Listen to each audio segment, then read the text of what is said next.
I knew something was wrong the moment I heard the door open, and it wasn't Darius moving the way a new husband should after the reception of our lives. I was lying flat on my stomach under the bed, laughing quietly to myself, ready to jump out and scare him as a silly wedding night prank. But when I heard heels clacking behind him, and then another pair of footsteps, slower, heavier, my breath froze in my throat. "Boy, this place is nice," Viola said, her voice cutting through the dark like a razor dipped in vinegar. "I told you she was desperate to impress you. Country mice always spend big to keep a man." Keisha giggled, that high-pitched smug laugh of hers. And she really fell for it? All that shy little girl act actually worked? Darius snorted. "She's oatmeal, Ma. Just plain. The kind you force down because it's healthy, not because you want it." My heart twisted so sharp it felt like something inside me ripped open. Just hours earlier, he'd held my face in his hands and called me his heart. Now he was calling me breakfast. I pressed my palm over my mouth, choking on a breath I couldn't release. The bed above me dipped as him, sat down. "You got a year," Viola said calmly. "A year of pretend. Then you divorce her, she hands over half this penthouse, and you marry Keisha. Baby will already be here by then." Keisha placed something on the dresser, the clink of metal, keys maybe. "I can't wait to be Mrs. Darius Collins, for real this time." Their laughter echoed off the walls like ghosts I couldn't escape. I wanted to scream. I wanted to crawl out from underneath that bed and claw every truth out of them. I wanted to break, right there, but something wild in me refused. Instead, I stayed still, feeling my heartbeat slam against the hardwood floor like it was trying to escape my body. "And she still don't know who she married?" Viola asked. "Not a clue," Darius said proudly. "As far as she's concerned, I'm just a salesman trying to make manager. She don't know her little admin fiancé landed the jackpot." "Oh, but I did know who I married. A liar. A vulture. A man who thought he was marrying a nobody. A man who didn't know the country mouse under the bed was the daughter of Marcus Hartwell, CEO of Titan Construction, the company that signed his paycheck." They laughed again, harder this time, and I felt something inside me go cold. Not shattered, not defeated, just cold, focused, alive. "And when she's gone," Keisha asked, "we take over everything. Darius gets half the condo, then when we're married, it's ours. She moves out broke, embarrassed. Simple." My fingers curled into fists. "You sure she won't get suspicious?" Viola asked.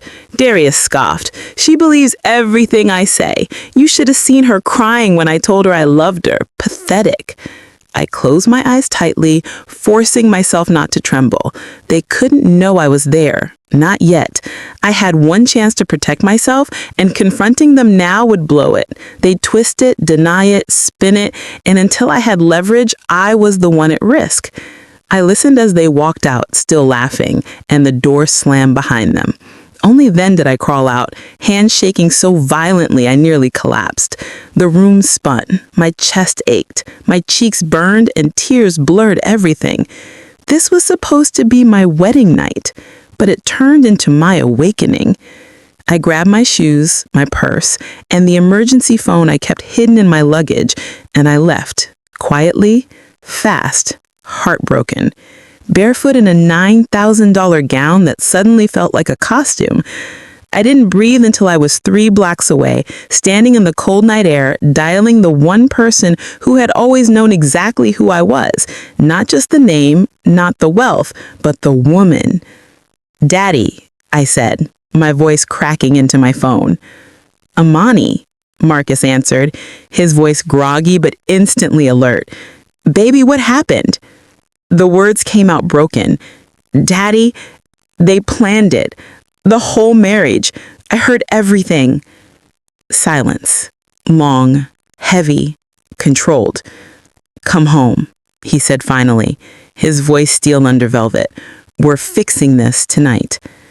And as the Uber pulled up beside me and I slid inside, still trembling in my ruined wedding dress, I made a promise to myself. a vow far more sacred than anything at the ceremony hours before. I would not be their victim. I would not be their fool. If they wanted a game, they were about to meet a Hartwell.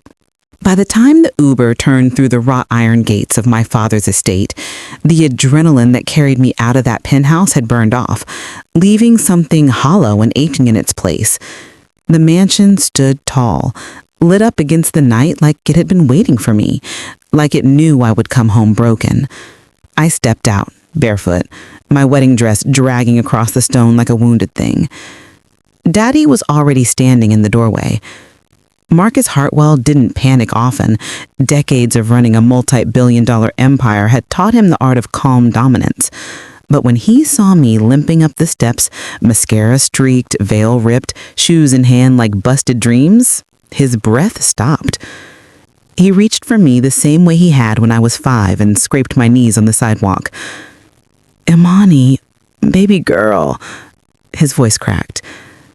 The moment his arms closed around me, the tears I fought so hard to hold back burst uncontrollably. I buried my face in his chest, shaking, choking on words that refused to come out. The smell of his cologne, sandalwood, and something familiar I could never name wrapped around me like a blanket. He guided me inside, slow, patient, not asking anything yet, because he knew. He always knew. Tasha was already there, curled up on one of the leather chairs with her laptop open and a notepad balanced on her knee. My best friend turned legal shark, hair wrapped in a silk scarf, glasses slipping down her nose. She took one look at me and sat up straight. "Oh, hell no," she whispered. "Who do I need to fight?" I tried to laugh, but it came out as a broken sigh. Daddy eased me down onto the couch and knelt in front of me. Not the CEO, not the billionaire, not the man who could make an entire boardroom tremble. Just my father. "Start from the beginning," he said softly. "Tell me everything." So I did. Every word, every insult, every plan they laid out, every cruel laugh that stabbed into me under that bed. Tasha typed so fast her nails clicked against the keys like thunder. Daddy's face darkened with every sentence. By the time I finished, he looked like a storm in human form. Silent, controlled, but simmering with the kind of fury that could level a city. "I'll kill him," he said calmly. "Daddy." "I mean it." His jaw flexed. "I'll bury that boy so deep the worms will need flashlights."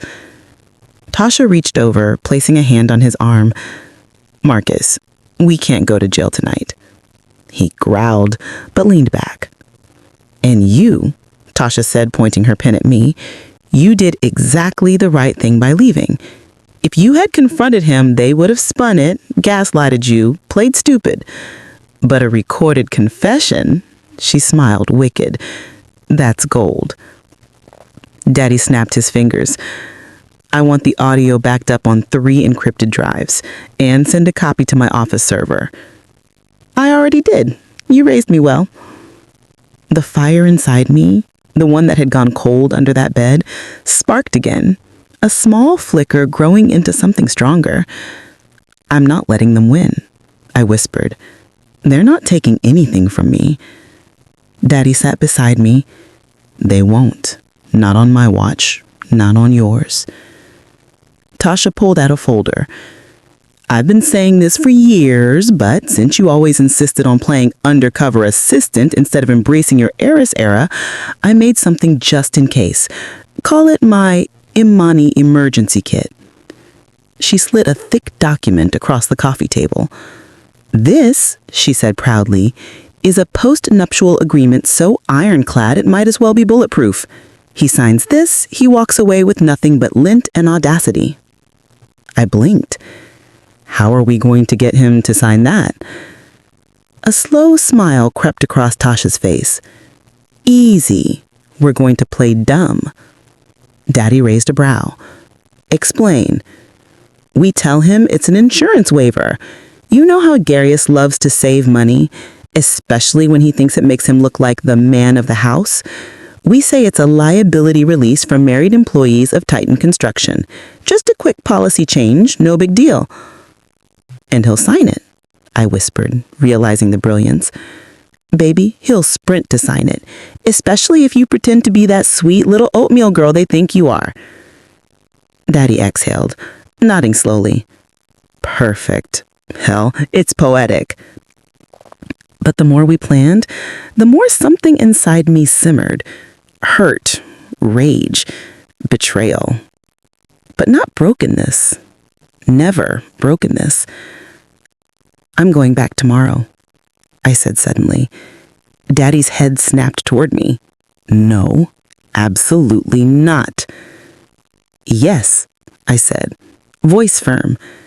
I need to act normal.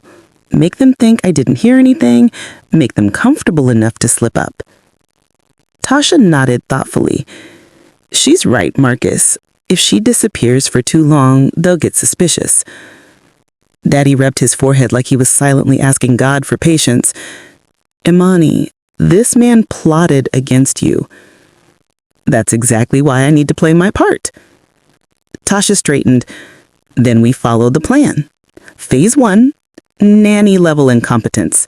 Burn water, ruin laundry, replace salt with sugar. Drive him nuts. Despite everything, I cracked a small smile. Phase 2, make him so frustrated he signs anything you put in front of him. And phase 3, Daddy finished the thought, his eyes glinting.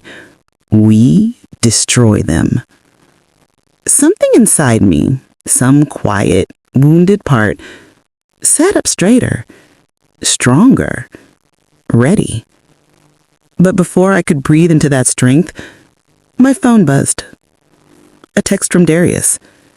Where are you? I'm worried. Please come home. I almost laughed. Almost.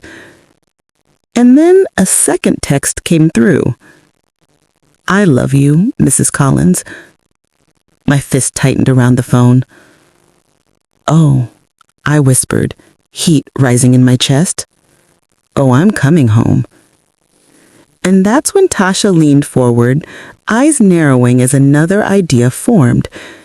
Imani, before you go back, there's something we need to do. I frowned. What? She hesitated, then smiled like a woman holding a match over gasoline. We need to make sure your recording isn't the only thing they slip up on. I didn't sleep at all that night. I just lay there in the guest suite of Daddy's estate, staring at the ceiling, replaying every word Darius had said under that bed, every laugh, every insult, every sign I'd ignored because I'd been so desperate to be loved for who I was. Not the money, not the empire, not the name. By sunrise, my eyes were swollen, my throat raw from crying and quiet screaming into pillows. But when I stepped into the kitchen, Daddy and Tasha were already there, dressed, caffeinated, and looking at me like I was about to go into battle. Because I was. Tasha slid a small device across the counter, a slim, matte black pen, too sleek to be just a pen. What is this? I asked, picking it up. A recorder, she said. Upgraded. High-fidelity mic, 12-hour battery, Bluetooth syncing. You clip it inside your blouse. It'll pick up his voice even if he whispers from across the room. I raised a brow. Are you asking me to spy on my husband? Your fake husband, she corrected. Your scammer husband. Your I'm gonna get him sent to prison husband. Daddy cleared his throat like he was trying to hold back an amen. Tasha continued. He already revealed his true intentions. Now we need more, enough to drown him and the whole greedy clan in their own lies, if they decide to fight back. I turned the pen over in my hand and swallowed. Okay, what else? Daddy slid a manila folder toward me. Inside was the post-nuptial agreement Tasha had drafted. About 30 pages of elegant, devastating legal precision. I flipped through it, scanning clauses that made my chest tighten in satisfaction. He signs this, Tasha said, and he has no legal claim to anything. Not the condo, not your savings, not your future assets. Nothing. And it's retroactive, meaning everything he thinks he's owed from the moment y'all got engaged evaporates. My heart thudded. And he won't know? Not unless he suddenly learns how to read legal jargon. Tasha tapped the folder. Just tell him the company needs paperwork for spousal liability. He'll be too eager to impress you with his manly responsibility to question it. Daddy snorted. Men like him love fake responsibility. Real responsibility? Not so much. I took a slow breath, letting confidence seep back into my spine. I can do this. You can do more than this, Tasha said. You can bury them with a smile on your face. Daddy stood and came around the table, putting both hands on my shoulders. If at any point you feel unsafe, you come home. I mean it, Imani. I know, Gaddy. And if that boy so much as breathes wrong in your direction. Marcus, Tasha cut in, smiling. Not tonight. We need her calm. I inhaled, exhaled, then walked upstairs to change.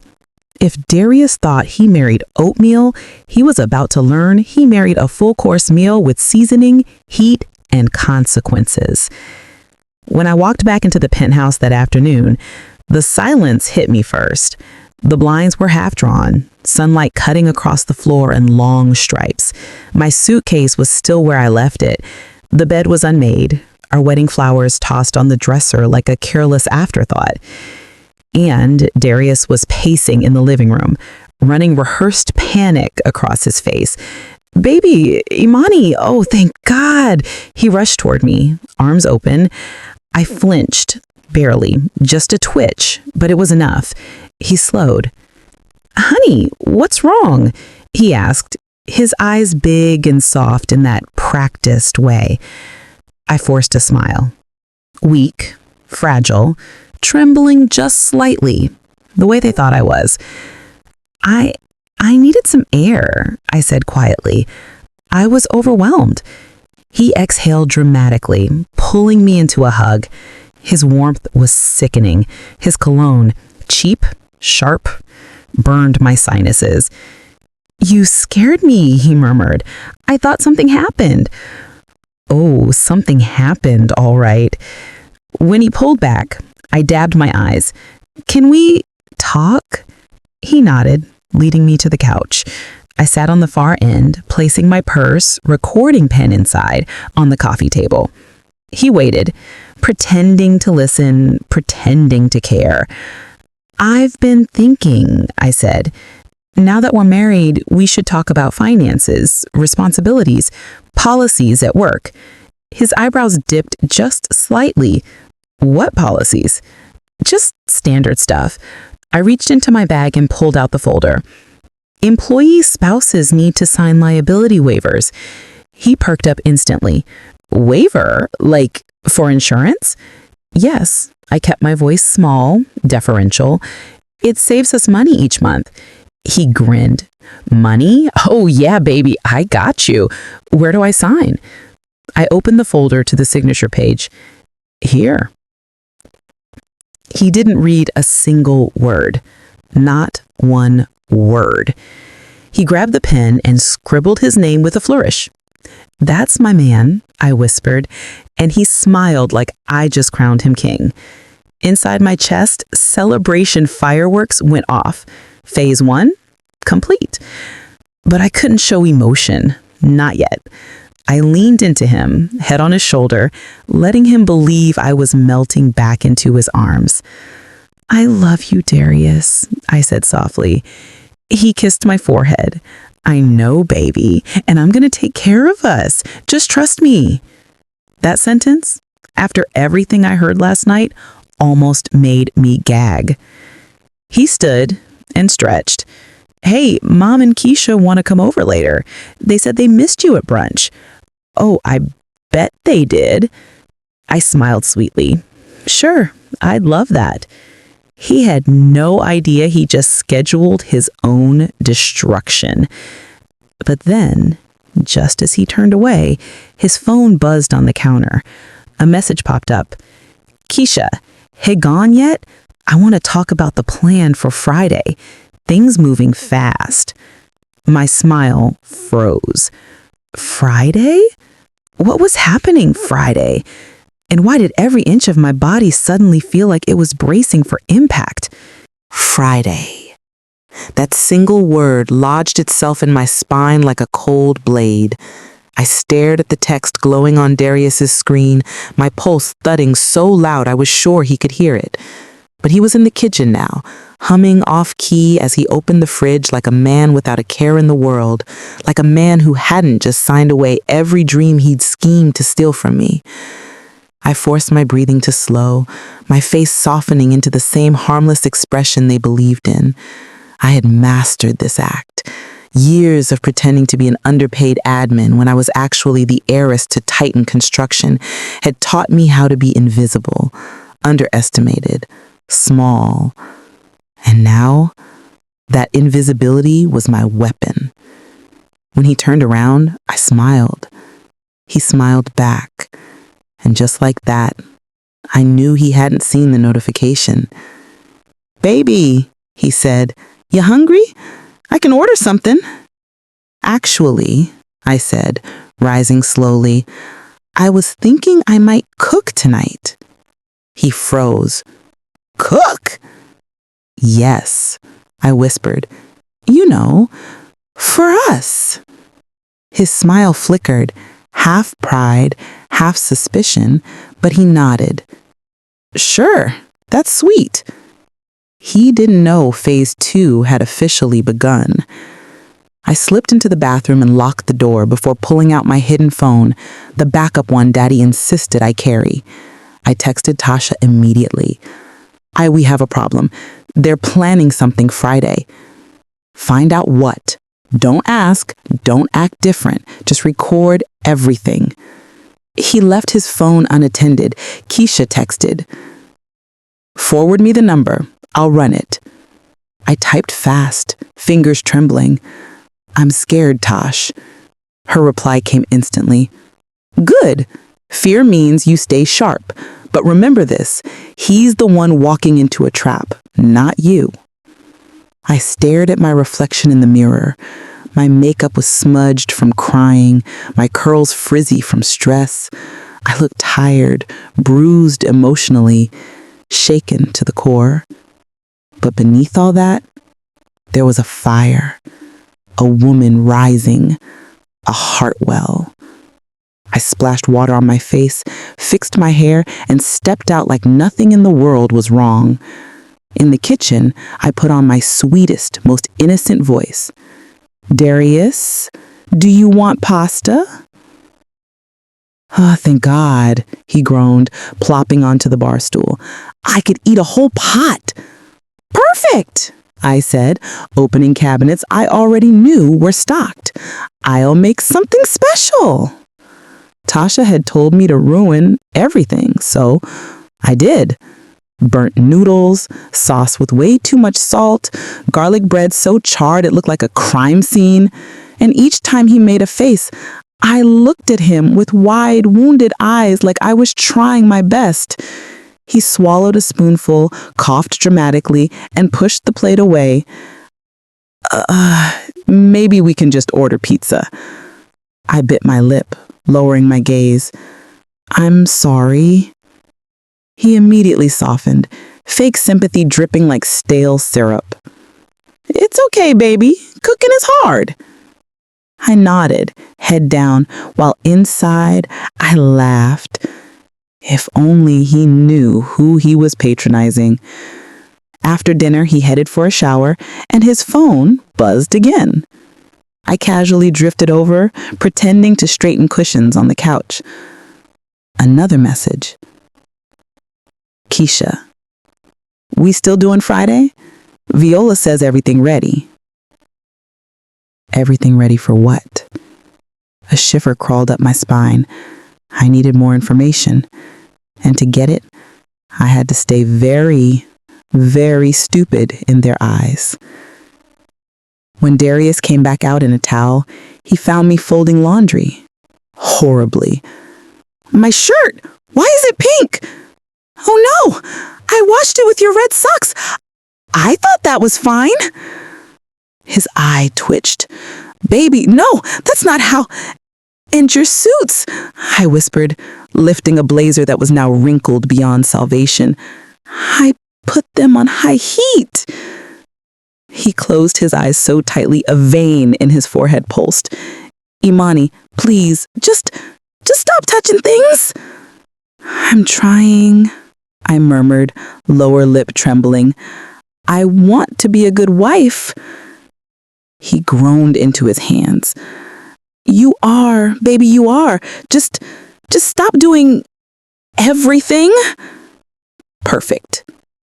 Just perfect. He glanced at the clock. Mama and Keisha should be here any minute. They wanted to see the place again. My stomach tightened. Oh, okay. I steadied myself. This was my moment. I clicked on my recording pen. A soft, almost undetectable beep vibrated against my skin. The trap was set. When the doorbell rang, Darius smoothed his shirt, his pink shirt, and plastered on a smile. Be nice, he whispered sharply, before opening the door. Viola strut in first, eyes scanning me up and down with that familiar disgust. Lord, she looks tired. Marriage already stressing you out, girl? I forced a laugh. It's been a transition. Keisha waddled in behind her, belly barely noticeable unless you knew what to look for. She rubbed it unconsciously, eyes sparkling with amusement. Hey, Mrs. Collins, how's marriage life treating you? I tilted my head, pretending not to hear the mockery. It's beautiful, isn't it, Darius? He wrapped an arm around me. We're figuring it out. Viola rolled her eyes. Well, we need to talk business. Friday's coming, and y'all need to be prepared. My heart skipped. This was it. I leaned forward just slightly, enough for the recorder to catch every syllable. What's happening Friday? I asked, gently. Viola's eyebrows pinched, like she couldn't decide if I was stupid or nosy. It's grown folks' business. You wouldn't understand. Try me, I offered, wide-eyed. Darius stepped in. Ma, relax. She's my wife now. Exactly, which means she needs to play her part. She settled on the couch, crossing her legs and tapping her nails against the glass table. Friday? She said slowly. We're making our move. Darius shot her a sharp look. Ma! She barked. What? She ain't gonna get it anyway. Keisha giggled. Viola continued. Friday, we're transferring funds, the ones Darius has been pulling from Titan's accounts bit by bit. Friday's the last big transfer before we disappear for a while. My breath hitched. Embezzlement? Daddy had suspected for months, but he never knew who was behind it. Now I did, and they were telling me. Disappear? I repeated weakly. Just for a few months, Viola said, waving her hand. We'll need time to prep. The divorce, gather leverage, make you look crazy, maybe. Keisha nudged Darius. We'll coach you through it. Oh, I bet you will. And when we come back, Viola said, smirking, everything will be in place. Baby born, condo sold, half the money in our hands. She glanced at me like I was lint. And you? Out the picture for good. The room spun, but my voice stayed even. So, Friday's the big day. All or nothing, Darius said smugly. My pulse quickened, heat rushing through me. I had everything I needed. Their plan, their crime, their timeline, their arrogance. I smiled softly, folding my hands in my lap to hide the tremble of victory running through me. Thank you. I whispered. They frowned. For what? Viola asked. For trusting me. The three of them laughed, loud and cruel, and not one of them noticed the tiny green light blinking inside my blouse. But their laughter cut off abruptly when 3 sharp knocks sounded at the door. Darius jumped. Who the hell? Viola stood, panic flickering across her face. You expecting someone? Keisha swallowed. That ain't the pizza guy. Darius approached the door cautiously, paranoia already creeping in. I stayed seated, calm, quiet, ready. Because I knew whoever was on the other side, they weren't here for me. They were here for them. Imani's hands didn't tremble as she adjusted the final plate on the long mahogany dining table. The room was elegant, warm candlelight, crystal glasses, soft jazz humming in the background. To everyone else, it looked like the perfect dinner party. But Imani knew better. Tonight was the night she stopped pretending. Tasha stood in the corner, disguised as one of the catering staff, giving Imani a subtle nod of readiness. Hidden cameras were in place, audio synced, police waiting a few blocks away for the signal. Darius, Viola, and Keisha arrived right on time, like villains walking into their own trap. Keisha waddled slightly, her pregnancy now too far along to hide.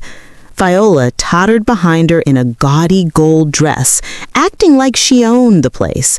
And Darius? He strode in with the arrogance of a man who believed he had the world eating from the palm of his hand.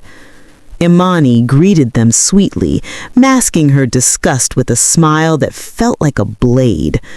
"Thank you for coming," she crooned. "I wanted tonight to be special." They took their seats. The meal began. Small talk flowed, laced with weak attempts from Darius to show off. Viola tossed passive-aggressive comments like confetti, and Keisha glared at Imani with open contempt. Perfect. Midway through dinner, Imani reached for the wine bottle and accidentally tipped it forward. Deep red liquid splashed across Keisha's cream dress, the fabric clinging to her belly. Keisha screeched. Viola gasped. Darius stood up so abruptly his chair tipped. The room froze as the unmistakable curve of Keisha's baby bump pressed through her soaked dress. Imani widened her eyes innocently. "Oh, my! Congratulations?" Viola snarled. "You clumsy—" But Imani held up a hand. "Actually, let's all settle down. I have something for everyone to hear." She stepped toward the hidden control panel and pressed a button. A soft crackle filled the room. Then their own voices came spilling from the speakers. Darius, "We just have to last the year. After that, half that penthouse is mine." Viola, "Country Mouse won't know what hit her." Keisha, "And once we get that apartment, we can throw her out and start fresh." Darius, "She's oatmeal, bland, stupid, and obedient." The air turned suffocating. Darius lunged toward the speaker as if he could silence his own betrayal, but Imani blocked him with an outstretched arm. "You know, I really wish you had told all of this to Marcus personally." Darius blinked, confused. "Marcus who?" Imani tilted her head. "My father, Marcus Adiemi, CEO of Titan Construction." All color drained from Darius's face. Keisha dropped her fork. Viola staggered into her chair. "And I continued," her tone sharpening. "The penthouse you were after, I bought it outright, in my name alone. And thanks to the post-nuptial agreement you signed, thinking it was some insurance waiver. You have no claim to anything I own." Darius's voice cracked. "Imani, please." "No, you don't get to speak." She lifted her phone.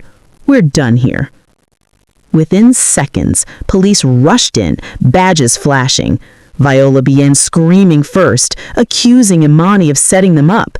Keisha backed away, clutching her stomach. Darius tried negotiating, begging, shouting. None of it mattered. Imani watched silently as investigators cuffed the two people who had tried to ruin her life. For embezzlement totaling $487,000 from Titan Construction, one officer recited. Charges include fraud, theft, and conspiracy. Darius looked at Imani with desperate, broken eyes. "You think you won?" he shouted as they dragged him away. "You'll always be alone. You hear me? Alone." Imani smiled softly. "No, just finally free." And as the front door closed behind them, the room went quiet again. Jazz hummed, candles flickered, Imani exhaled, and for the first time since her wedding night, she felt the weight lift from her chest. She wasn't the prey anymore. She was the storm. Imani didn't cry. Not that night. Not the next morning. Not even when the headlines exploded across every business page declaring, "Heiress exposes family fraud scheme. Employee and mother arrested." She read them with a strange sense of distance, like she was watching someone else's life unfold. She went back to work at Titan Construction the very next day, her posture straight, her expression unreadable. Whispers followed her everywhere she walked, but she ignored them. She had endured something far more humiliating than gossip. Marcus watched her closely over the boardroom table. "Imani," he said softly when the meeting ended, "you don't have to pretend with me." She looked up at him, the father who had always tried to protect her, and finally allowed herself to sag a little. "I'm not pretending. I'm just tired." Marcus didn't push. Instead, he placed a hand on her shoulder, giving her the silent reassurance she'd needed since the night everything collapsed beneath her. In the weeks that followed, Imani focused on rebuilding her life brick by brick, like one of the skyscrapers her family company erected. The annulment was finalized without a fight.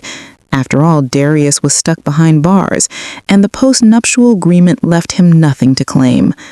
Viola's assets were seized, and Keisha moved back into her mother's cramped apartment to raise her child alone. Imani thought that part of her life was closed, but trauma doesn't end just because the villain is gone.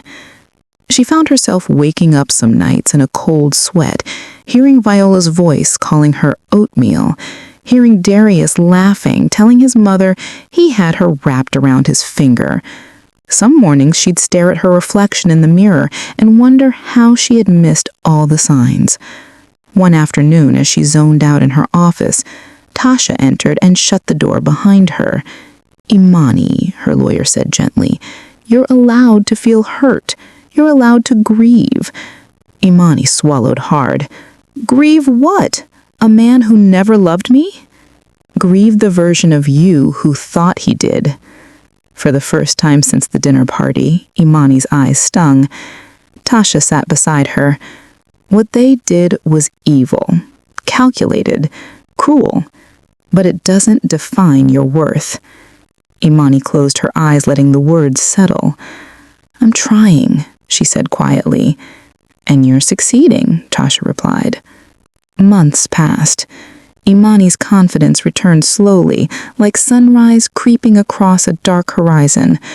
She threw herself into projects, spearheading a massive initiative to build affordable housing in underserved cities. Her sharp instincts and calm leadership earned her admiration across the entire company. But it was in the small, quiet moments, like reading at night, drinking tea by the balcony, that she began remembering herself, the real Imani, the one who loved deeply, dreamed boldly, lived authentically, the one Darius never got to destroy. One evening, after a long day at the office, She sat with Marcus in the garden, watching the koi swim beneath the lantern light. "You've grown," her father said, his voice proud. "Not harder, not colder, just stronger." Imani leaned against him. "I want to believe love can still exist for me." "Oh, sweetheart," Marcus murmured, kissing the top of her head. "Love doesn't just exist for you, it's waiting for you." Imani didn't know it yet, but somewhere across the city, an architect named Elijah was reviewing blueprints for a Titan construction project, one that would pull him into Imani's orbit. Her story wasn't ending.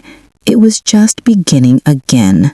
I thought I was finally steady again, walking, breathing, existing without flinching at every memory of Darius.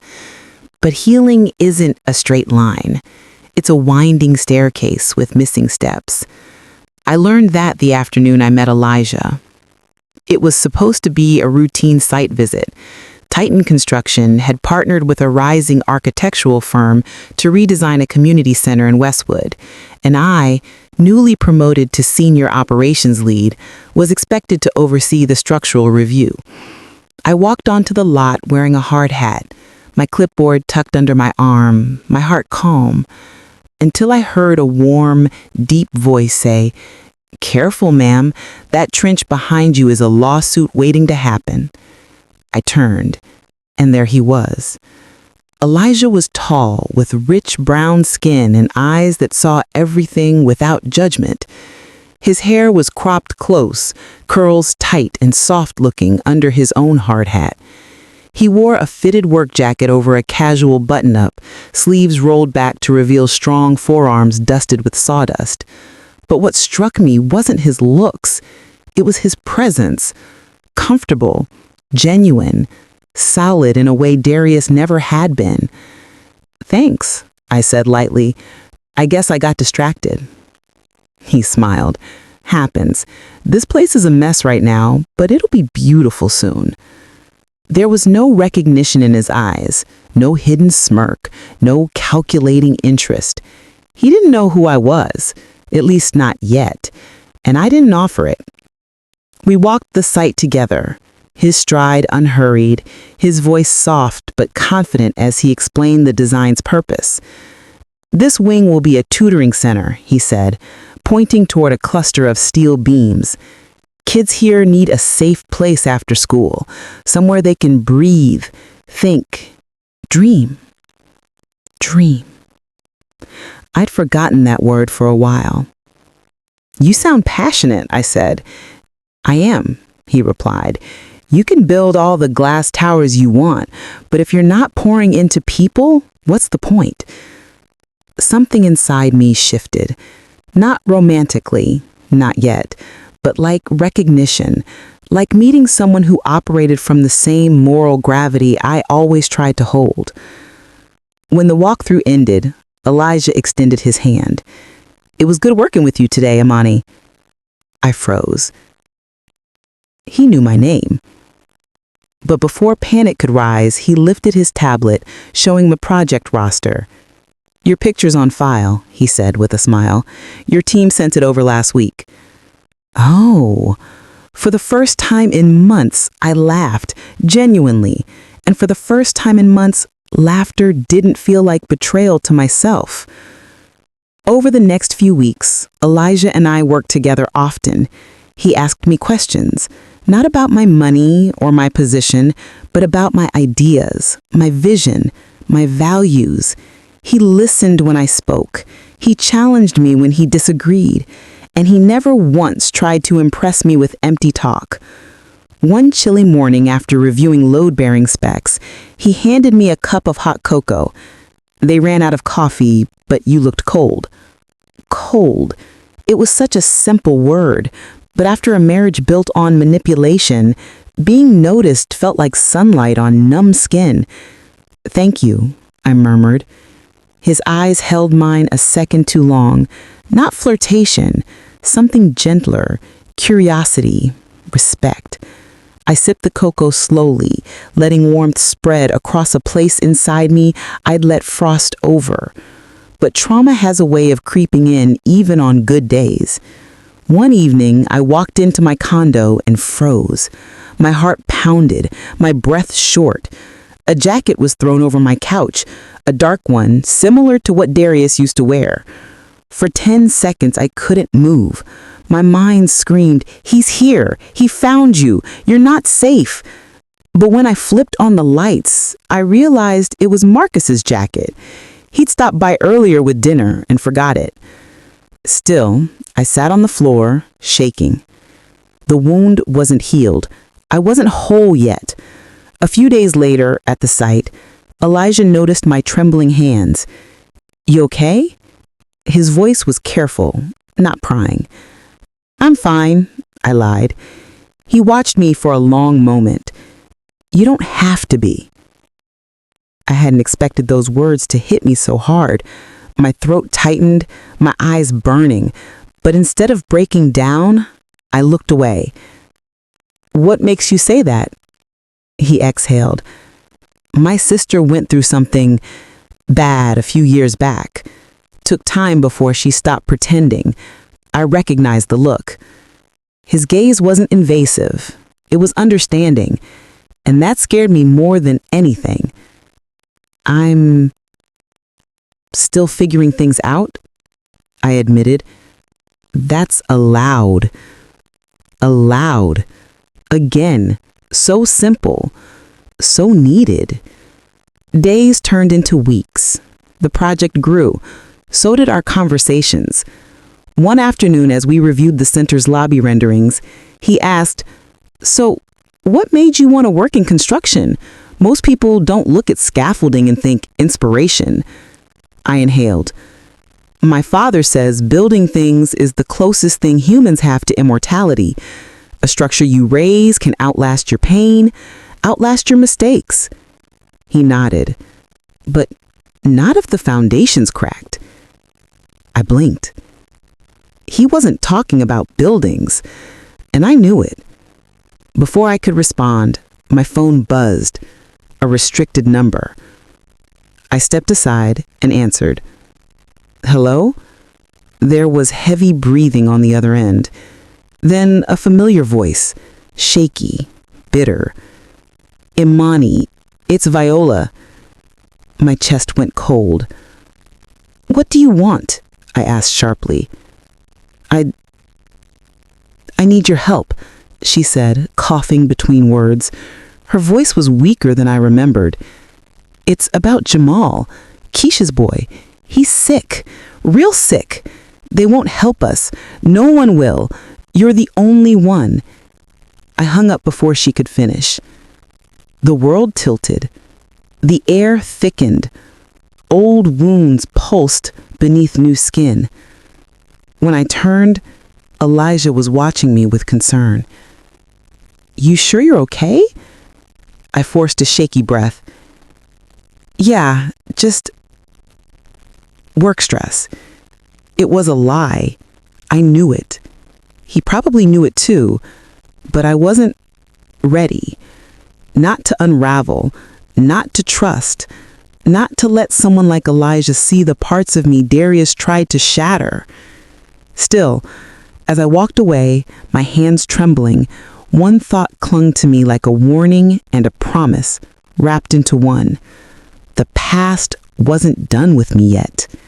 And whatever came next, Viola's plea, Jamal's illness, the truth behind that call, it was about to drag me into a storm I thought I'd already survived. I didn't sleep that night. Viola's voice had crawled under my skin, cold and trembling, replaying in my mind like a haunting whisper I couldn't shut off. "You're the only one." No. After everything she'd done, after the poison she'd poured into my marriage, after the schemes she orchestrated, Viola had no right to need me. And yet, the mention of a sick child, a child who'd never asked to be born into their chaos, kept my heart from fully turning away. Still, I wasn't ready to act. Not yet. By morning, I felt the weight of exhaustion in my bones, but work demanded my attention. The new community center project was entering the structural refinement phase, which meant Elijah and I had to spend the entire morning reviewing plans. When I walked into the on-site office, Elijah looked up from a blueprint table, eyes narrowing the moment he saw my face. "You didn't sleep," he stated, not asked. I set my bag down. "I'm fine." "That's not what I said." I sighed, avoiding his gaze. "Let's just get started." He didn't push, not then. But as we talked through weight distribution and roofing supports, I felt his eyes drift toward me again and again, reading me like he had the blueprint memorized and only needed to check measurements. After an hour of tense silence, he finally spoke. "Imani, whoever called you yesterday, did they hurt you?" I paused mid-sentence. He wasn't talking physically. He was talking emotionally, spiritually, deeply. And that scared me because he was right. Viola's voice alone was enough to rip open wounds I'd stitched myself back together with. "It's complicated," I murmured. Elijah leaned back against the table. "Complicated doesn't mean you gotta carry it alone." Those words, simple but heavy, landed somewhere soft inside me. Too soft. I felt a crack forming, the kind that warns you tears aren't far away. I turned away, flipping a page on the blueprint. "Let's focus," I whispered. "Please." He nodded, respecting the boundary. "Okay, but whenever you're ready to talk, I'm here." His sincerity almost undid me. By lunchtime, I escaped to my SUV to breathe. I kept telling myself Viola's situation wasn't my responsibility. But Jamal, the child, was innocent. And even though Keisha was part of the scheme, even though she mocked me behind closed doors, her child didn't deserve to suffer. But helping meant opening the door to the past, one I wasn't ready to face. My phone buzzed again. Same restricted number. I declined the call. A text followed. Please answer. It's about the boy. He's all I have left. V." I dropped my phone in the passenger seat, gripping the steering wheel until my knuckles whitened. She had destroyed me, piece by piece. She had plotted my humiliation. She had stolen from my family. She had poisoned my marriage and tried to poison my life. And now she wanted grace. I laughed bitterly. God, the audacity. But even as the anger burned, something else rose beneath it. A memory, a sound, a crack in Viola's voice I had never heard before. The sound of a mother, terrified. I rubbed my forehead. This wasn't about forgiveness. This wasn't about absolving her. This was about choosing the kind of woman I wanted to be. And I refused to become hardened by people who had already lost their way. I started the car. I didn't know if I would help, how I would help, or even what the truth was, but I needed information. Before I put the SUV in drive, there was a soft knock on my window. I jumped. Elijah stood outside, holding 2 cups of hot cocoa. I rolled down the window a few inches, embarrassed he'd caught me with tears lingering in my lashes. "You all right?" he asked gently. I just needed a moment. He nodded and handed me one of the cups. "I figured you forgot to eat." I took it with a shaky breath. "Thank you. You sure you're okay?" I hesitated. Then I lied again. "Yeah." But Elijah didn't buy it. He crouched to my eye level. "Imani, I don't know what you're going through, but I do know this.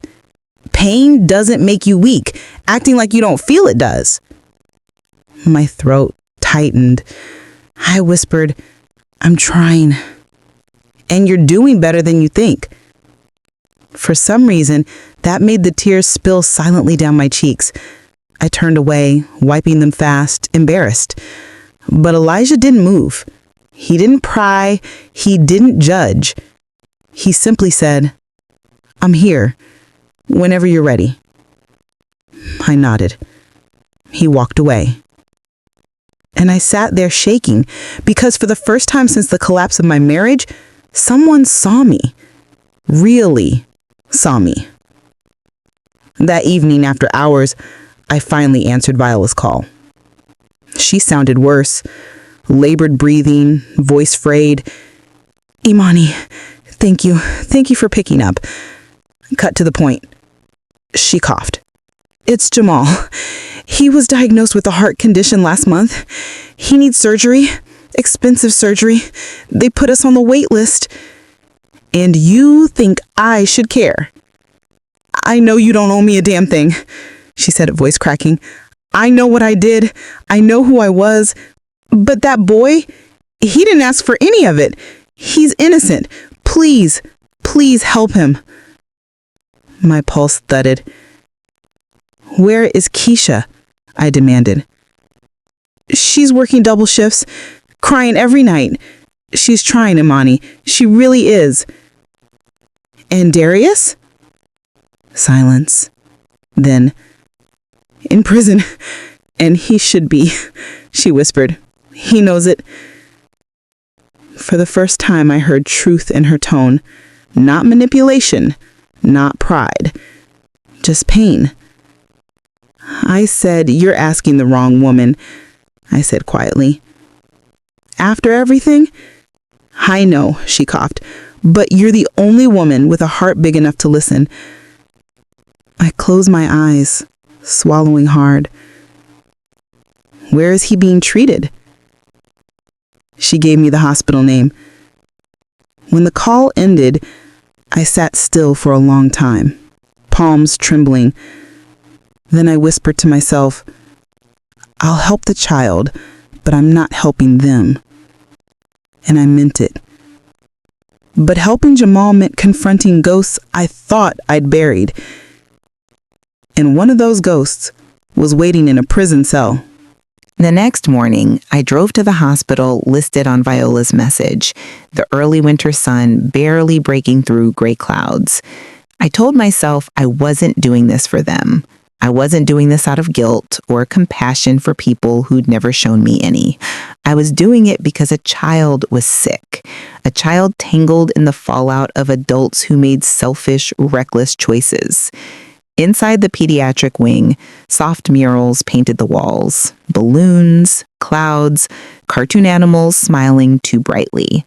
I felt a knot twist in my stomach. Hospitals always carried a strange energy. Fear wrapped in hope, hope wrapped in exhaustion. At the reception desk, a nurse in blue scrubs greeted me. "Good morning. Can I help you?" "Yes," I said, clearing my throat. "I'm looking for a patient. Jamal Carter." Her eyes softened. "Are you family?" "No," I answered, "but I'm here to speak with his mother." She nodded. "Room 412. He's stable right now." Stable. Somehow, that word eased the tightness in my chest. As I approached the room, I heard muffled crying through the door. Quiet, tired, the kind of crying that comes from someone with nothing left to give. When I stepped inside, Keisha looked up sharply from the bedside chair. Dark circles hollowed her eyes. Her normally perfect hair was tied back in a messy bun, and her clothes hung loose, wrinkled. She looked smaller, like life had shrunk her. "What are you doing here?" she whispered, voice cracking. I didn't answer right away. My eyes drifted toward the small hospital bed where Jamal lay sleeping, tiny chest rising and falling under a tangle of cords and monitors. He looked just like his father. That realization hit me harder than I expected. "I came because Viola called me," I finally said. She swallowed hard, eyes darting away in shame. "She shouldn't have bothered you. You don't owe us anything." "No," I said firmly. "I don't." Keisha nodded, tears slipping down her cheeks. "We messed up. We all messed up. I'm not asking for forgiveness. I don't want to lose my boy." Her voice cracked on boy, and the sound pierced straight through me. I looked at the chart clipped to his bed: heart failure risk, severe arrhythmia, surgical recommendation, urgent. "How much?" I asked quietly. Her shoulders sagged. $240,000. She laughed, a broken, humorless sound. "I don't even have $200 right now."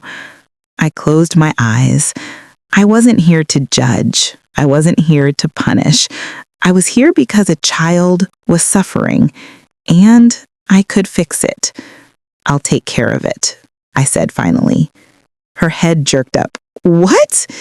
"The surgery, the expenses, everything." No, Amani, I can't let you."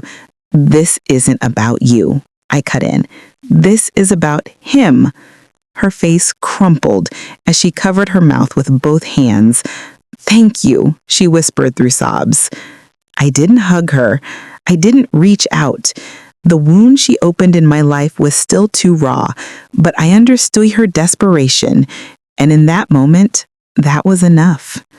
After settling the financial arrangements with the hospital, I walked out into the cold air and exhaled for what felt like the first time in hours. But deep down, I knew this wasn't over. If Jamal needed surgery, then legally, Darius, his father, had to sign off somewhere in the system. And sure enough, within a day, the hospital social worker called. "Mrs. Thompson, the boy's father needs to be notified. He's currently incarcerated. You may need to speak with him." The words punched me right in the chest. I ended the call and stared at the wall. The last thing I wanted was to see Darius again. But if this helped the child, I could do it. I would do it. 2 days later, I found myself walking through the gray steel entrance of Westmont Correctional Facility. The air inside was colder than outside, sterile, metallic, heavy with the weight of regret and consequence. I checked in at the front desk, signed the visitation log, and surrendered my purse and phone to the locker. A guard escorted me down a hall lined with thick plexiglass rooms. When I stepped into the visitation cubicle, I saw him. Darius. He looked older, thinner, his once perfectly lined up beard now patchy, and his eyes hollow but still smoldering with that selfish fire I once mistook for charm. When he saw me, he smirked bitterly. Well, damn, if it ain't the queen herself. I didn't sit at first. I just looked at him, taking in who he had become, stripped of lies, stripped of ego, stripped of power. Finally, I pulled out the chair. "Don't flatter yourself," I said coldly. "I'm not here for you." He leaned back, eyebrows raised. "Then why are you here? Come to gloat? Show off your new life? Ask how prison food tastes?" "No," I said. "I'm here because your son is sick." The smirk disappeared. His expression faltered. "What?" "Jamal has a heart condition. He needs surgery. A major one." He closed his eyes.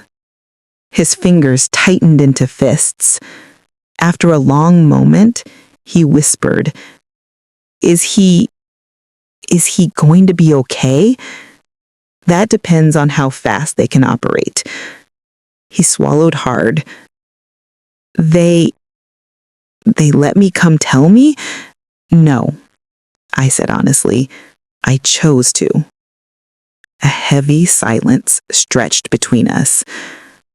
Finally, he opened his eyes again, and for the first time in our entire relationship, I saw something real behind them. "Why?" he asked, voice cracking. "Why would you help my kid after everything we did to you?"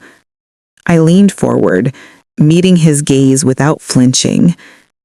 Because he's innocent. And because I refuse to become the kind of person you are. I won't let your choices turn me cruel. He stared at me for a long, long time. Then he exhaled in defeat. They won't let me sign anything without meeting with the hospital social worker, he said, voice barely above a murmur. I'll cooperate. Just make sure he gets what he needs. My jaw tightened. And that's when he said it. Amani, there's something you need to know. Something I should have told you years ago. My stomach dropped. He looked down at his hands, ashamed. While we were married, my mother, she gave you medication without you knowing it. Pills. Ones that kept you from getting pregnant. I felt like the ground evaporated beneath me. What? He nodded, eyes glassy. She said a baby would tie you to us forever. Said we needed you desperate, not secure. Said it was all part of the plan? The world blurred. My breath hitched. A buzzing filled my ears. He continued talking, but I barely heard the words. I felt violated in a way I hadn't even realized was possible. Contraceptives, without my knowledge? In my food? In my drinks? The betrayal burned deeper than any lie, deeper than any scheme, deeper than listening to them mock me on my wedding night. My hands shook. I stood abruptly. That's all I needed to hear, I whispered, voice hollow. Amani, I hope you get right with God, I said, sharp as glass. I won't be back. His face collapsed. I didn't wait for him to reply. I walked out of that visitation room with my spine straight and my heart shattering silently inside my chest. But even through the pain, one truth pulsed stronger than anything. I escaped. They didn't win. They didn't claim my future. They didn't break me beyond repair, and they never would. Amani dropped her pen for the third time that morning. The boardroom had emptied 20 minutes ago, leaving only silence, the faint smell of espresso, and the sharp aftertaste of the news that still clung to her mind like smoke. The files Tasha delivered sat open in front of her, sealed transcripts, a parole hearing docket, and at the center, a name she never wanted to see again, Darius Grant. Eligible for early release due to overcrowding and model behavior. The words twisted in her stomach. Model behavior? The same man who plotted to rob her blind, humiliate her, trap her, and discard her? The same man who watched her as prey, a means to an end, a wallet disguised as a wife. She pressed her palms flat on the conference table. He does not get to live rent-free in my spirit, she whispered to herself, but the tremor in her hands betrayed her. A gentle knock came at the door. Elijah poked his head in, his warm brown eyes searching her face. Hey, board meeting ended an hour ago. You okay? She inhaled sharply. Just thinking. He stepped in fully, closing the door behind him. About him. Not a question. Amani nodded. Tasha says the parole hearing is in 6 weeks. His lawyer is arguing that the embezzlement was mostly his mother's doing, that he was misguided. Misguided. He orchestrated half of it. Elijah took a seat beside her and slid his hand over hers. Do you have to attend the hearing? No. She swallowed. But victims are encouraged to provide statements. He studied her, his thumb brushing her knuckles. And what do you want to do? Amani looked out over the skyline, the empire she helped build, the legacy she worked for, the life she rebuilt with blood and grit and faith. "I want to never hear his name again," she whispered. "But I also want closure." Elijah nodded slowly. "Then whatever you choose, I'm with you." His certainty, offered so freely and without expectation, steadied the shaking inside her. She leaned into his shoulder, letting the warmth of him push back the cold that had crept into her chest. "I thought I buried this part of my life," she murmured. "Sometimes the past tries to dig itself up, but that doesn't mean it has power over you." She closed her eyes, breathing in the truth of that. Then her phone buzzed. A text from Tasha. "Call me ASAP. Something urgent came up regarding Viola." Amani stiffened. Elijah felt it instantly. "What happened?" She showed him the message. "Her mother?" he asked. Amani shook her head.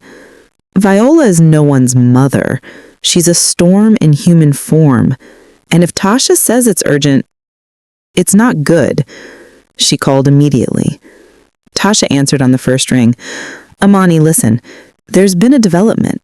Viola, she's out." Amani blinked. "Out? Out of what?" "Out of hospice. She was dying." Amani's voice thinned. "So we thought," Tasha replied. "But she's been discharged, and she's requesting a meeting with you, said it's about your future." Amani felt her heartbeat pick up in her ears. "Absolutely not." Tasha sighed. "I figured you'd say that, but she also mentioned Jamal." Amani froze. "What about Jamal?" She wouldn't say. "Just insisted you hear her out. I can arrange security, a neutral location." Amani pressed her fingers to her temple, trying to breathe through the sudden flood of conflicting emotions: loathing, fear, guilt, curiosity. Elijah watched her carefully. "Say no if you want," he murmured, but she couldn't. Because despite everything, despite the betrayal, the prison sentences, the venom Viola poured into the world, there was one person tied up in that mess who truly was innocent: Jamal. The child she helped save. The child who looked at her with big, frightened eyes the day she paid his hospital bills and told the nurse not to give her name. He deserved a future untouched by the sins of his father and grandmother. Amani swallowed hard. "Set the meeting," she told Tasha. "Tomorrow morning." When she hung up, Elijah pulled her close again. "You don't owe that woman anything, Amani," he said softly. "I know." She nodded against his chest. "But maybe hearing her out will finally close the last door." He wrapped his arms around her, holding her steady. "Then we'll face whatever comes next, together." Amani felt something shift inside her, an ache she thought had already healed, cracking open, but this time with light pouring through instead of darkness.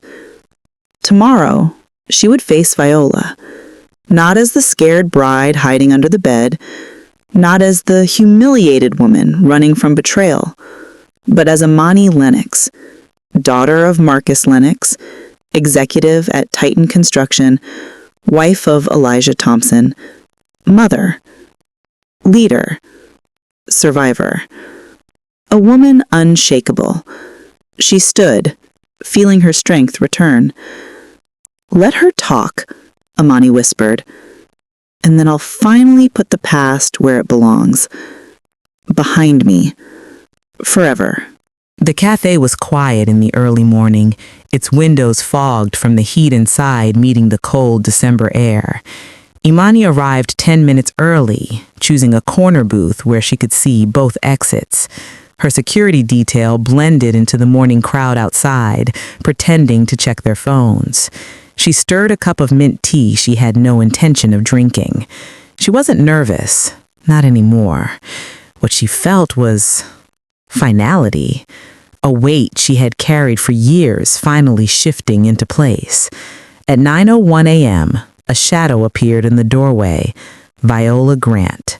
She looked Nothing like the woman who once sneered at Imani's thrift store blouse, or cackled about stealing her penthouse, or proudly announced that her son would upgrade to Keisha the second the condo was signed over. Now she moved slowly, leaning heavily on a cane. Her hair was thin, her clothes worn, her face drawn inwards as though her bitterness had finally begun feeding on her from the inside.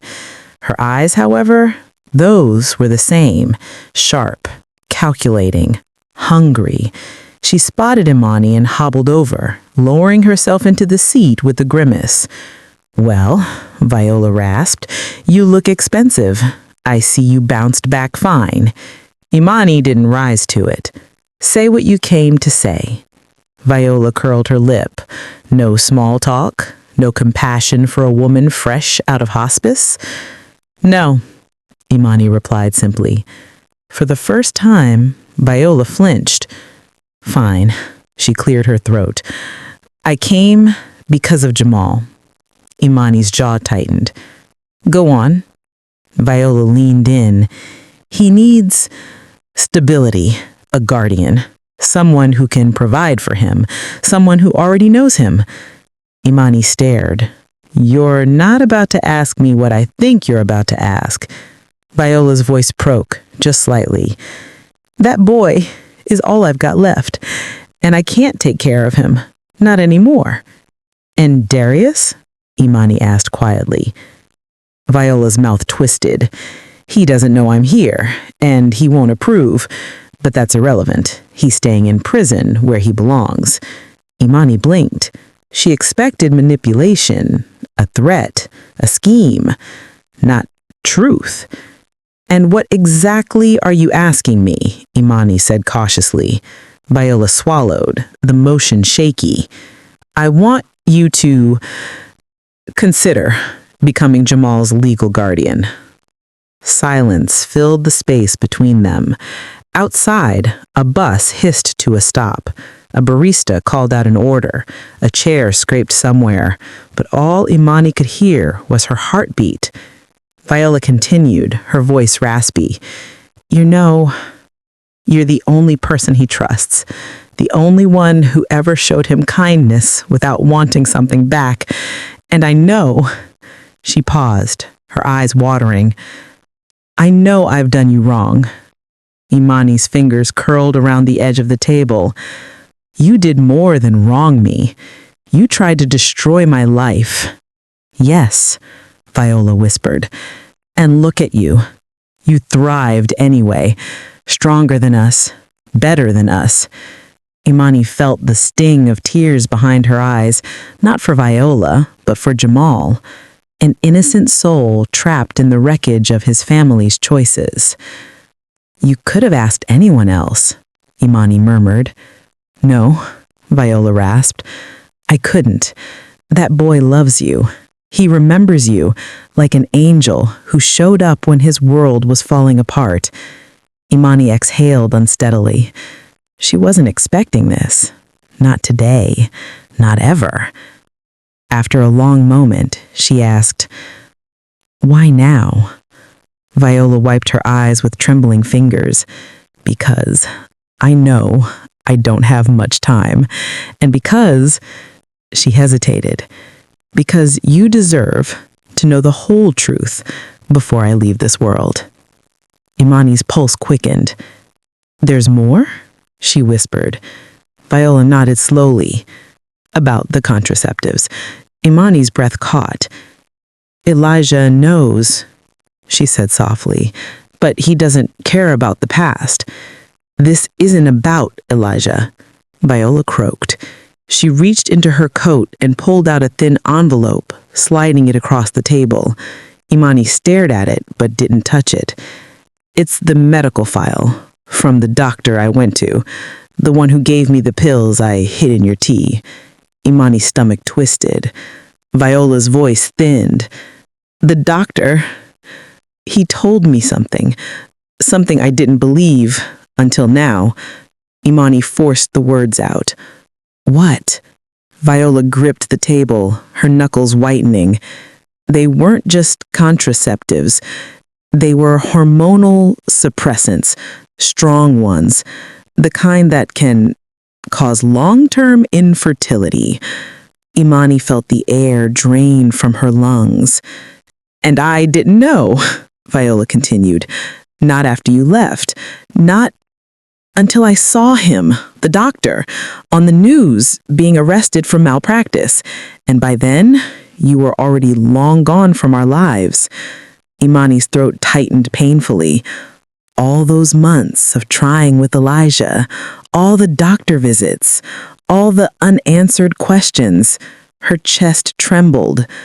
Viola bowed her head, her voice cracking for the first time in her life. "I ruined your chance to have a child with my son, and I might have ruined it for you forever. I am sorry, Imani, truly, terribly." The cafe tilted. This was the deepest cut of all. Imani shut her eyes, tears slipping down before she could stop them. Her dream of motherhood, stolen. Elijah's soft voice echoed in her memory. "No matter what the doctors say, we will build our family, however it comes." She breathed, in, out, in again. When she opened her eyes, Viola was watching her, broken, desperate. "Say something," Viola begged.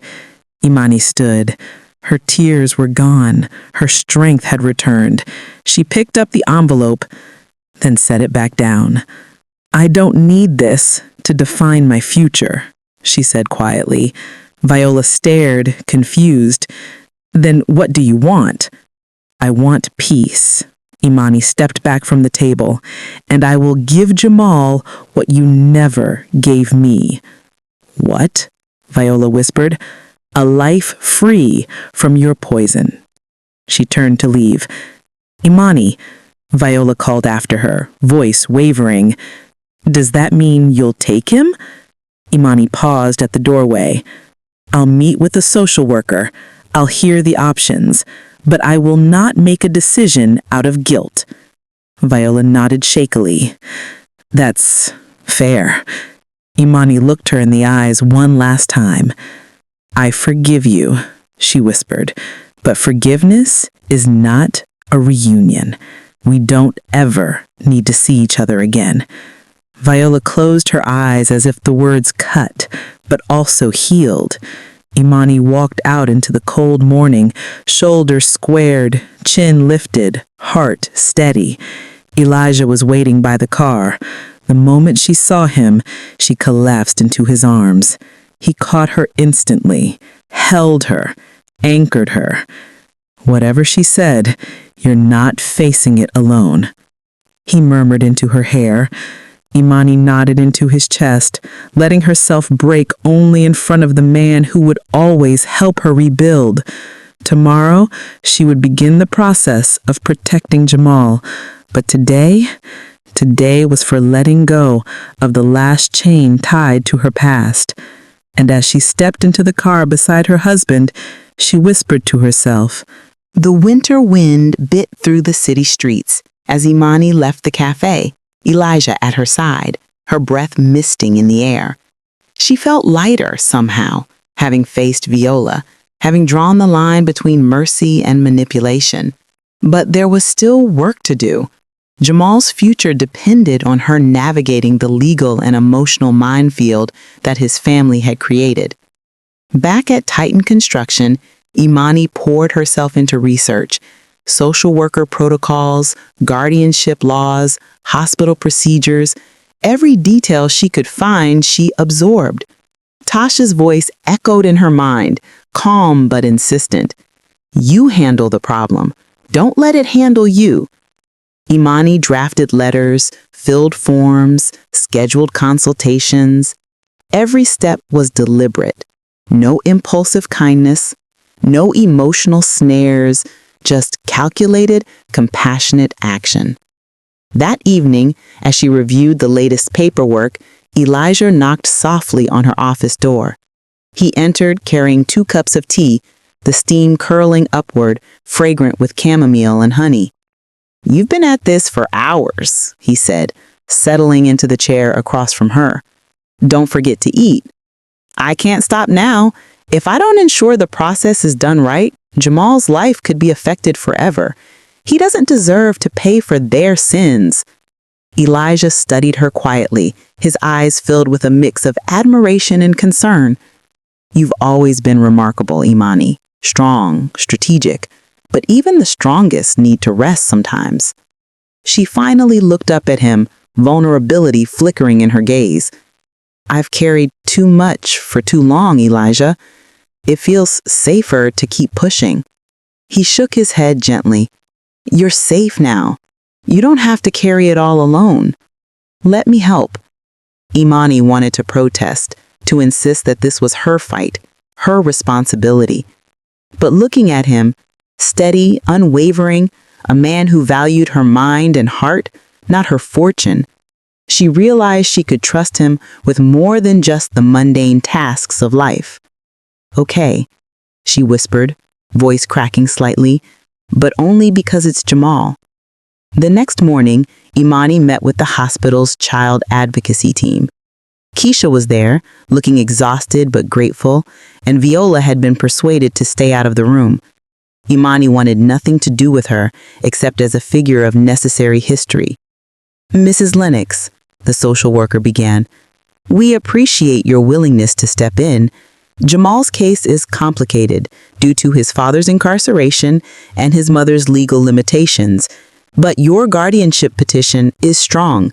With your support, we can expedite the surgery and secure his care. Imani nodded, keeping her face neutral. Thank you. I want what's best for him, not for anyone else. Keisha's eyes met hers, wide and tearful. Thank you, she whispered. I don't know how to repay you. Imani's expression softened just a fraction. You don't have to. Just make sure you're there for him emotionally. That's what matters. As they left the hospital, Imani felt the weight of the past pressing against her ribs. Darius's schemes, Viola's manipulation, Keisha's complicity. They had all left marks. But she realized that protecting Jamal, ensuring he had a chance at a life unscarred by the toxicity of his parents, was her way of reclaiming power, her way of transforming pain into purpose. Elijah walked beside her, slipping an arm around her shoulders. You're amazing, he murmured. The way you care for someone who wasn't even your responsibility. Imani's lips curved in a small, tired smile. It's not about me anymore.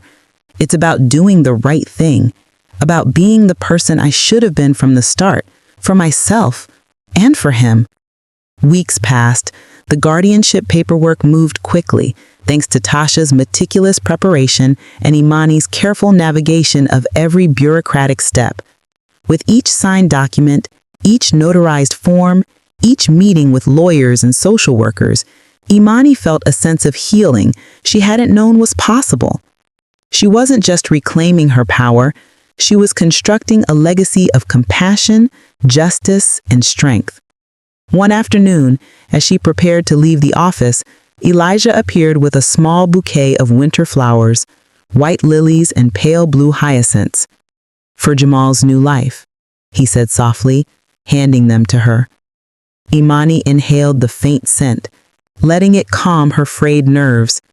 Thank you. He studied her, his eyes deep.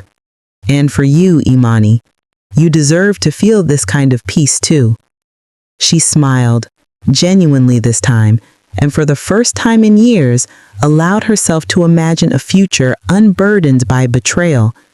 But even as hope blossomed, the memory of Darius lingered, a shadow at the edge of her mind. One final confrontation loomed, not for revenge, not for justice, but for closure. Because there were still truths left unspoken, and Imani never left a chapter unfinished. The morning of Darius's parole hearing arrived with a crisp chill that bit through the city. Imani and Elijah arrived early, their presence silent but formidable. Security and legal advisors had cleared the room, and Imani knew every eye would be on her the moment she walked in. She took a deep breath, steadying herself. This was not about revenge. This was about setting the record straight and closing a chapter she had survived and thrived beyond. When the guard opened the visiting area, Darius's eyes widened. He wasn't expecting her. He had assumed she would remain in the background, another victim who had moved on. But there she was, commanding, composed, her presence radiating authority and self-possession. "Imani," he muttered, voice rough, eyes flicking between guilt and apprehension. She didn't sit, she stood, chin high, letting her silence speak louder than any words. The hearing began, and Darius's lawyer approached the podium, attempting to soften his client's image. "Your Honor, Mr. Grant has served his time and has shown exemplary behavior." Imani raised her hand. The room fell silent. Every eye turned to her. "Your Honor, I am here not as a victim seeking vengeance, but as someone who knows the truth. I was married to Mr. Grant under false pretenses. I witnessed firsthand the premeditated deception orchestrated by him and his family." Gasps rippled through the room. Even the judge leaned forward, intrigued. She continued, recounting the wedding night plot, Viola's manipulations, and the way that Darius had tried to exploit her trust and financial resources. She detailed every act, the embezzlement discovered during the forensic audit, and the emotional devastation he had caused, not to vilify, but to illuminate. Her words were sharp, yet controlled. She didn't cry, she didn't raise her voice. She merely let the facts, the truth, and her unwavering composure paint the picture. Darius fidgeted. His usual arrogance was gone. His lawyer's face was pale. Additionally, Imani added, "I have stepped forward to protect the innocent child affected by this family's actions. My involvement with Jamal's medical care demonstrates my commitment to righting the wrongs left by Mr. Grant and his family. My point is simple. While time may have passed, accountability remains essential." The judge nodded, taking notes carefully. "Thank you, Miss Lennox. That will be considered in deliberation." As the hearing recessed, Darius's shoulders slumped. His eyes found Imani's across the room, pleading, begging, and yet powerless. For the first time, he had no control. Outside the courtroom, Elijah fell into step beside her. "You were incredible," he whispered. "I've never seen anyone command a room like that." Imani exhaled slowly, relief mingling with residual tension. "It's not about me anymore. It's about truth, about making sure nothing or no one gets away with hurting the innocent." The day faded into evening, and Imani finally allowed herself to think about her future. She thought of Elijah, of Jamal, and of the life she had fought so hard to rebuild. She realized that even the deepest betrayals could be transformed into purpose, and even the sharpest pain could be channeled into empowerment. She and Elijah walked hand in hand through the quiet city streets. The weight of the past had not vanished entirely, but it had been tempered by action, courage, and unflinching integrity. Later that night, as she lay beside Elijah, Imani allowed herself to dream again. Not of wealth, power, or revenge, but of home, family, and genuine love. She had endured deception, loss, and manipulation. She had risen. She had healed. She had won. And somewhere far away, Darius and Viola would confront the consequences of their choices. But that was no longer her burden. Her story was hers to tell, hers to live, and hers to protect. Imani smiled softly, brushing a strand of hair from her face. Her heart felt light for the first time in years. Tomorrow, Jamal would have a chance at life. Elijah would remain her steadfast partner, and she would continue building a future grounded in dignity, strength, and love. If you learned something new from my life story, please like this video, subscribe for more stories like mine, and comment down below where you're watching this video from. I truly love to know.